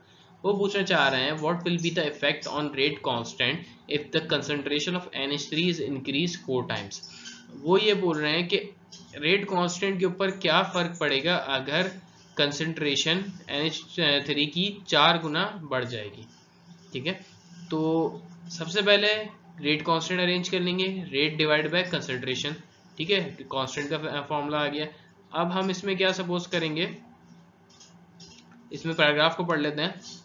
The value of K will remain constant for either increasing or decreasing rate with reference to the ammonia concentration, कि value of K के ऊपर कोई फर्क नहीं पड़ेगा। ठीक है, यानी जो आपका रेट कांस्टेंट है वो रिमेन्स कांस्टेंट ही रहेगा, कि अगर आप अमोनिया की कंसंट्रेशन को बढ़ाएं या कम करें आपके रेट कांस्टेंट के ऊपर कोई फर्क नहीं पड़ने वाला। K रिमेन्स कांस्टेंट बिकॉज वजह क्या है कि as concentration of ammonia is increase 4 time the rate also increase by that factor. इसका मतलब यह है कि अगर आपकी कंसंट्रेशन 4 गुना बढ़ रही है, 4 गुना बढ़ने का मतलब है NH3 की जगह 4 लिख दें और 4 का स्क्वायर कर दें, यानी 16 टाइम्स आपका फिर रेट को बढ़ना चाहिए। ठीक है, जब आपका रेट 16 टाइम बढ़ेगा और अमोनिया 4 गुना बढ़ेगी। ठीक है, वही बात आ गई है, स्क्वायर वाली कहानी है। स्क्वायर वाले केस में अगर हम डबल करते हैं तो रेट 4 गुना बढ़ता है, अगर हम रेट को अगर हम कंसंट्रेशन 4 टाइम्स बढ़ा रहे हैं तो रेट उसका 16 टाइम्स बढ़ेगा फिर। ठीक है, तो 16 टाइम्स बढ़ेगा और आपकी कंसंट्रेशन 4 हो जाएगी, जिसकी वजह से कट कटा के वैल्यूज आपस में कांस्टेंट वही आ जाएगा। अभी कैसे आएगा ये हम अपनी प्रैक्टिस प्रॉब्लम्स में देखेंगे और ये बिल्कुल वेरीफाइड होगा कि कैसे आपके पास आंसर सेम ही आ रहा है रेट कांस्टेंट का। ठीक है, आपके पास एग्जांपल नंबर 8 है डिटरमाइन ऑर्डर ऑफ रिएक्शन। आपने इस सवाल में ऑर्डर ऑफ रिएक्शन कैलकुलेट करना है। ठीक है, बहुत इंटरेस्टिंग न्यूमेरिकल है, ये बहुत आसान है अगर आपको अच्छे से समझ आ जाए तो सिंपली आपने सबसे पहले देखें, आपके पास एक टेबल गिवन होगा। ठीक है, एक प्रॉब्लम है, certain reaction A plus B reacts together to form C plus D, give the following data. ये आपके पास एक डेटा है, इसमें ये बताया जा रहा है कि 0.1 मोल पर डीएम क्यूब A की कंसंट्रेशन है और B की भी 0.1 मोल पर डीएम क्यूब कंसंट्रेशन है। रेट ऑफ रिएक्शन कितना निकला है इसका, 3 एक्सपोनेंट -3। अब वो ये पूछना चाह रहे हैं, इसी तरह उन्होंने दूसरी भी रिएक्शंस दी, कंसंट्रेशंस दी हुई हैं, उन कंसंट्रेशन पे ये वैल्यूज आ रही हैं। ठीक है, अभी हम इसको मिटा देते हैं ताकि आपको समझाते वक्त इसके हाइलाइटर की मुझे ज़्यादा ज़रूरत पड़ेगी। बहरहाल इस सवाल में पूछा जा रहा है what is the rate law and order of reaction. Rate law क्या होता है, रेट लॉ आपके पास simply rate expression based on experiment data is called rate law, यानी rate expression based on experimental data, ऐसा एक्सपेरिमेंटल डेटा जिसके ऊपर rate expression base कर रही हो उसको आप रेट लॉ बोलते हैं। यानी इस एक्सपेरिमेंटल डेटा के ऊपर आप रेट ऑफ रिएक्शन लिख सकते हैं, यानी रेट एक्सप्रेशन लिख सकते हैं। ठीक है, तो उस चीज को रेट लॉ बोलते हैं। सबसे पहले देखना है आप ए की कंसंट्रेशन को। ठीक है, मैंने कहा सबसे पहले ए की कंसंट्रेशन को देखना है, बी को भूल जाएं। ठीक है, बी की कंसंट्रेशन वाली पॉइंट को आपने भूल जाना है। ठीक है, मैं पहले ही हाईलाइट कर रहा हूँ ये अलग से। इसका ये मतलब है कि आप अभी सिर्फ ए की कंसंट्रेशन देखें। इनिशियली 0.1 मोल पे कितना था रेट ऑफ रिएक्शन, 3 एक्सपोनेंट -3 था। 0.2, अच्छा सबसे पहली बात इनिशियल देखना है और जहां चेंज आ जाए वो देखना है। ठीक है, इस हिसाब से जहां कहां चेंज आ रहा है, सेकंड वाली लाइन में चेंज आ रहा है, 0.1 से 0.2 हो गया, तो आपने थर्ड वाली लाइन को भी नहीं देखना। ठीक है, इसके रेट और उसकी लाइन को भी नहीं देखना है, आपने किसको देखना है, सिर्फ सेकंड वाले को। सेकंड वाले को मतलब 0.2 उसको। ठीक है, ये जो 0.2 है यहाँ पे कितना चेंज आया है, 6 एक्सपोनेंट -3। मतलब ये है कि अगर मैं a को 0.1 को डबल कर दूं, 0.1 का डबल कितना हो जाएगा, 0.2। ठीक है, 0.1 प्लस 0.1 0.2, तो मेरा रेट कितना हो रहा है, 0.1 पे मेरा रेट कितना था, 3 एक्सपोनेंट माइनस 3 था, यानी इतना था। तो जब मैंने डबल किया तो मेरा रेट भी खुद ब खुद डबल हो गया। तो इसका मतलब आपके पास when the concentration of A is double, if the concentration of A is double the rate is also double. तो इस कंडीशन में rate is direct proportional to concentration of simply A, यानी ए की पावर यहाँ पे 1 ही रहेगी इस case में, कि अगर हम डबल कर रहे हैं तो रेट भी डबल ही हो रहा है। ठीक है, अब हमने ए का एक इक्वेशन बना ली। अब क्या करें, अब इस ए को भूल जाएं और बी को देखें। ठीक है, ए को भूलने के लिए क्या करेंगे, ए को छुपा दें। ठीक है, और सिंपली अब आप बी को देखें, बी में कहाँ चेंज आ रहा है। सबसे पहले आपके पास इनिशियल क्या है, 0.1 है, उस पर उसका रेट कितना है, 3 एक्सपोनेंट माइनस 3 है। अब बी में चेंज कहाँ आया, थर्ड वाली रॉ में चेंज आया। थर्ड वाली रॉ में कहाँ से चेंज आया, 0.2 हो गया। तो आप इस सेकंड वाली रॉ को भूल जाइए। ठीक है, सेकंड वाली रॉ को भूल जाए। अब इसमें क्या हो रहा है, 0.1 और 0.2 को देखें। 0.1 पे उसका रेट कितना है, मैं इसको इस वाले मार्कर से हाईलाइट कर देता हूँ, बी वाले पार्ट को। ठीक है, बी वाला पार्ट येलो है, ब्लू है, और ए वाला पार्ट येलो में। ठीक है, ब्लू पार्ट में सबसे पहले 0.1 पे उसका रेट कितना था, 3 एक्सपोनेंट माइनस 3 था। अब 0.2 पे उसका रेट कितना हो गया, स्क्वायर टाइम्स इंक्रीज हुआ है। स्क्वायर टाइम्स का मतलब क्या है, 3 का स्क्वायर कितना होता है, 9 होता है। ठीक है, यानी इसकी कंसंट्रेशन, बी की कंसंट्रेशन के ऊपर स्क्वायर लगा हुआ है, जिसकी वजह से इसका रेट स्क्वायर टाइम्स इंक्रीज हुआ। When the concentration of B, अब स्क्वायर टाइम्स का मतलब क्या है कि अगर मैंने इसका रेट डबल किया है, ठीक है, इसका रेट अगर मैंने डबल कर दिया है तो आपका जो रेट है, सॉरी कंसंट्रेशन डबल कर दी तो इसका रेट स्क्वायर टाइम्स डबल हो जाएगा। ठीक है, क्लियर है बात। When the concentration of B is doubled, ठीक है, अब मैं इसको हाईलाइट से मिटा देता हूं ताकि आपको विजिबल हो जाए ये सारी चीजें। ठीक है, तो is the concentration of B is double, यानी बी की कंसंट्रेशन डबल हो रही है, यानी बी की कंसंट्रेशन यहाँ डबल हो रही है, तो आपका रेट स्क्वायर टाइम्स बढ़ रहा है। तो रेट स्क्वायर टाइम्स इंक्रीजेस, यानी 3 मल्टीप्लाई बाय एक्सपोनेंट माइनस से 9 हो गया, यानी 3 का स्क्वायर हो गया ये। तो rate is directly proportional to B की पावर 2। ठीक है, अब 2 इसलिए लगाया क्योंकि वो स्क्वायर टाइम्स इंक्रीज हुआ। स्क्वायर टाइम्स की बजाय अगर यहाँ पे 12 भी लिखते ना तो हम ये लिख देते कि 4 टाइम्स इंक्रीज हो गया। 4 टाइम्स में भी यही होता है कि वो स्क्वायर लगा हुआ होगा। अब क्या करें, इन दो इक्वेशंस को कंबाइन कर दें, दोनों तरफ रेट है, कंबाइन कर देंगे तो rate is directly proportional to A and B. और जब प्रोपोर्शनलिटी का साइन हटता है तो रेट कांस्टेंट आके लग जाता है और सिंपली आपके पास रिएक्टेंट की कंसंट्रेशन एज इट इज लिखी जाती है। This is the rate law for the given reaction, और ये इस रिएक्शन का रेट लॉ है। नाउ ऑर्डर ऑफ रिएक्शन कैसे निकलेगा, 1 + 2। तो 1 + 2 सिंपल क्या है, sum of exponents of concentration in rate law, यानी इस रेट लॉ में जो है एक्सपोनेंट्स, कंसंट्रेशन की एक्सपोनेंट का सम। तो 1 + 2 सिंपल 3। तो आपके पास जो ऑर्डर ऑफ रिएक्शन आया इस रिएक्शन सवाल का वो 3 आ गया यहाँ पे। ओके, एग्जाम्पल नंबर 9 है एस्टिमेटिंग वैल्यू ऑफ के विद चेंज इन टेम्परेचर, कि आपको के की वैल्यू को चेक करना है कि कितनी इंक्रीज होती है, कितनी डिक्रीज होती है कि टेम्परेचर चेंज करने पे। तो आपको ये पता है as a rule of thumb rate rule क्या है कि hence rate constant of the reaction, यानी के रेट कांस्टेंट आपके पास के है, किसी भी रिएक्शन का इंक्रीज करता है by the factor of 2 for each 10 degree rise in temperature. अगर हम 10 डिग्री सेंटीग्रेड को बढ़ाएं तो आपके पास डबल ऑफ के की वैल्यू चेंज हो जाती है। Although the actual amount of increases differ from one reaction to another, और ये हर रिएक्शंस के लिए सेम नहीं है, हर रिएक्शन के लिए अलग अलग है। तो एक सिंपली एक जनरल बात बताइए कि 10 डिग्री के ऊपर वो डबल चेंज हो जाता है, यानी डबल बढ़ जाता है। Consideration of a reaction, consider a reaction A into B.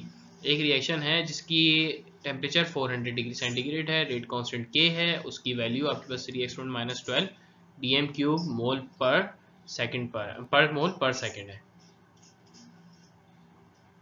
What can be the possible value of K at 450 degree centigrade, आपने ये कैलकुलेट करना है।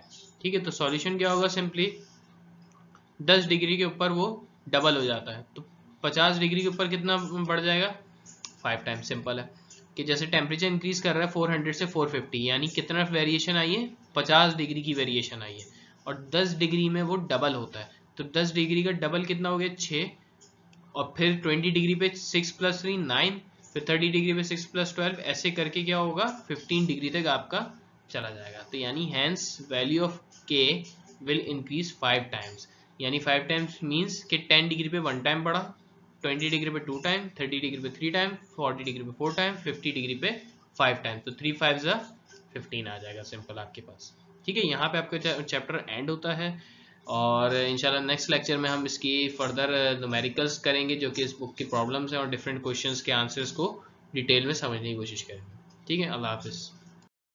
So if you have any queries related to any topic or any chapter, you can contact us on Gmail ID, or as well as you can contact us on WhatsApp number. And also, if you have any queries regarding this video, you can comment in the comment section box and we will answer your queries.